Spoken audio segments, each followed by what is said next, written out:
ಗೃಹಲಕ್ಷ್ಮಿ ಯೋಜನೆ 22 ಮತ್ತು 23ನೇ ಕಂತಿನ 4,000 ನಗದು ಸಹಾಯವನ್ನು ಸರ್ಕಾರ ಸೆಪ್ಟೆಂಬರ್ 7 ಮತ್ತು 9ರಂದು ಫಲಾನುಭವಿಗಳ ಬ್ಯಾಂಕ್ ಖಾತೆಗಳಿಗೆ ನೇರವಾಗಿ ವರ್ಗಾವಣೆ ಮಾಡುವ ನಿರ್ಧಾರವನ್ನು ಹೊಂದಿತ್ತು.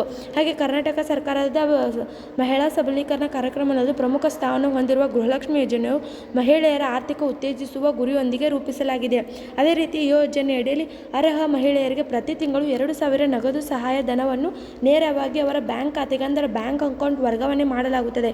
ಯಾವುದೇ ಮಧ್ಯಸ್ಥಿಕೆ ಇಲ್ಲದೆ ಈ ಪದ್ಧತಿ ಸರ್ಕಾರದಿಂದ ನೇರ ಹಣ ಫಲಾನುಭವಿಗಳ ತಲುಪುವುದು ಪ್ರಮುಖ ವಿಶೇಷತೆ. ಹಾಗೆ ಇತ್ತೀಚಿನ ಸರ್ಕಾರ ನವೀಕರಣ ಪ್ರಕಾರ ಗೃಹಲಕ್ಷ್ಮಿ ಯೋಜನೆ 22 ಮತ್ತು 23ನೇ ಕಂತಿನ ಹಣ 4,000 ನಗದು ಸಹಾಯವನ್ನು ಸೆಪ್ಟೆಂಬರ್ 7 ಮತ್ತು 9ರಂದು ಫಲಾನುಭವಿಗಳ ಬ್ಯಾಂಕ್ ಖಾತೆಗಳಿಗೆ ನೇರವಾಗಿ ಜಮಾ ಮಾಡಲಾಗುವುದು ಎಂದು ಹೇಳಿದರು. ಈ ಹಣ ವರ್ಗಾವಣೆ ದಸರಾ ಮತ್ತು ನವರಾತ್ರಿ ಹಬ್ಬದ ಸಮಯದಲ್ಲಿ ಮಹಿಳೆಯರಿಗೆ ಆರ್ಥಿಕ ಬೆಂಬಲ ನೀಡುವ ಉದ್ದೇಶವಾಗಿದ್ದು, ಹಾಗೆ ಇನ್ನು ಯೋಜನೆ ಲಾಭ ಪಡೆಯಲು ಕೆಲವು ನಿರ್ದಿಷ್ಟ ಅರ್ಹತೆಗಳನ್ನು ಪೂರೈಸಬೇಕಾಗುತ್ತದೆ. ಅರ್ಜಿದಾರರು ಕರ್ನಾಟಕದ ಶಾಶ್ವತ ನಿವಾಸಿಯಾಗಿರಬೇಕು. ಹಾಗೆ BPL ಅಥವಾ ಅಂತ್ಯೋದಯ ರೇಷನ್ ಕಾರ್ಡ್ ಹೊಂದಿರಬೇಕು.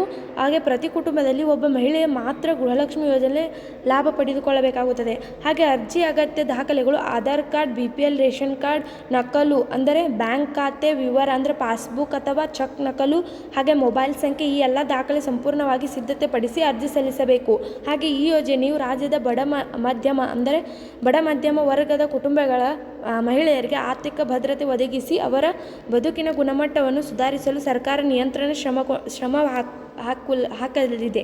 ಹಾಗೆ ಈ ವಿಡಿಯೋ ನಿಮಗೆ ಇಷ್ಟವಾದಲ್ಲಿ ಯೂಟ್ಯೂಬ್ ಚಾನಲ್ಗೆ ಸಬ್ಸ್ಕ್ರೈಬ್ ಮಾಡೋದನ್ನು ಮರಿಬೇಡಿ. ಧನ್ಯವಾದಗಳು.